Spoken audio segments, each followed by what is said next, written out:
Neurological examination. The neurological examination consists of several components.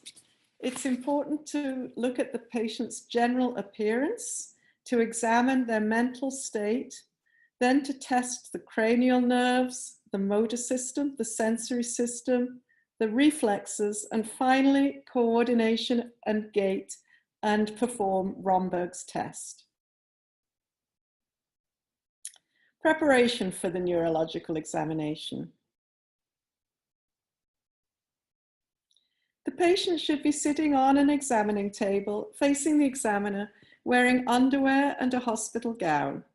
He should be in a comfortable place and have privacy. The tools you need are a reflex hammer, a 256 Hertz tuning fork, an ophthalmoscope, a visual acuity card, a safety pin, a Q-tip, and a bar of soap. First of all, look at the patient's general appearance. What should you look for?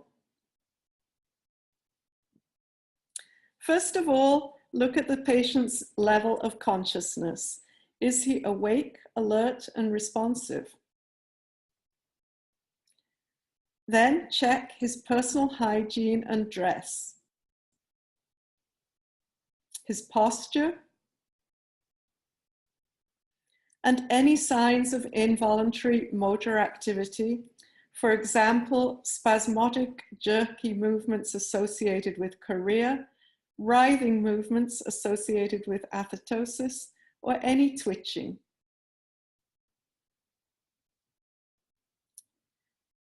Next, you will need to test the cranial nerves. This represents the cranial nerves and the parts of the face and neck that they affect. First of all, test the olfactory nerve, which controls the sense of smell.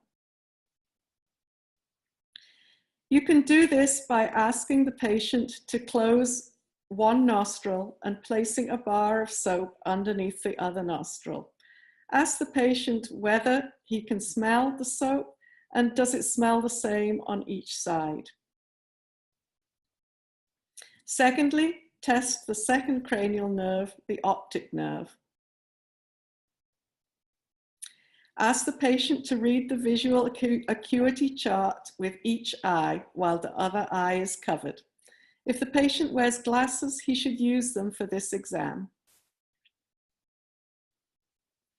Examine the visual fields.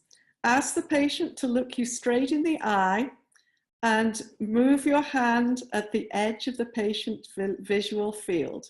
Ask the patient to say now when he sees your finger move into his visual field. Do this on both sides. Test the optic nerve. Examine the retina using the ophthalmoscope and look for clear margins and an orange-yellow colour of the optic disc. Also check that the retinal blood vessels are intact. Next, you will be checking the patient's pupils. These are controlled by both the optic and the oculomotor nerves. First, inspect the size and shape of the pupils, and then test the reaction of each pupil to light. The pupils should be symmetrical, they should not be dilated or constricted, and they should constrict in response to light.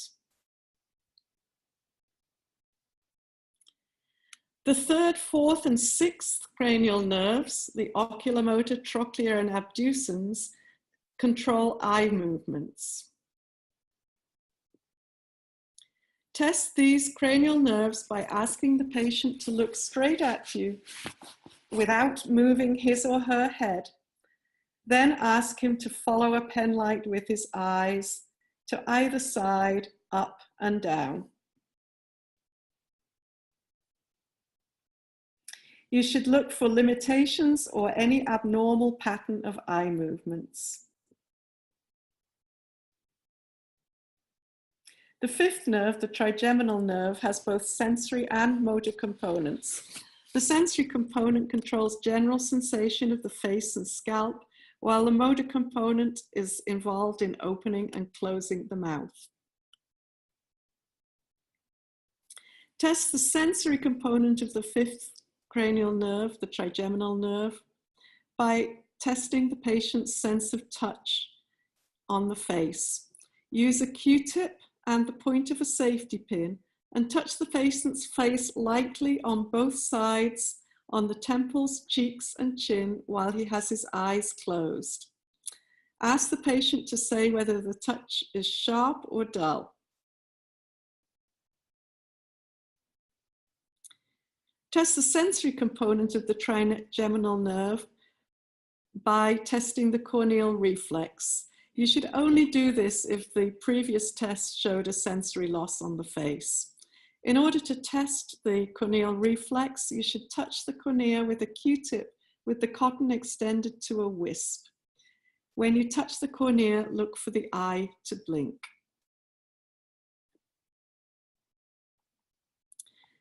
Test the motor components of the trigeminal nerve by asking the patient to bite down hard, place your hand on the patient's cheek and feel the masseter muscles. Also ask the patient to open his mouth against resistance by placing your hand underneath his chin and attempting to close the mouth while the patient opens it. The seventh cranial nerve, the facial nerve, also has both motor and sensory components. The motor component controls movement of the muscles of facial expression, and the sensory component is responsible for taste in the anterior 2/3 of the tongue. In order to test the motor component of the facial nerve, the seventh cranial nerve, you will need to test the muscles of facial expression. First, look for any asymmetry of the face. Then ask the patient to close his eyes and keep them closed while you try to pull them open. Then ask the patient to smile, showing his teeth, and look for any asymmetry.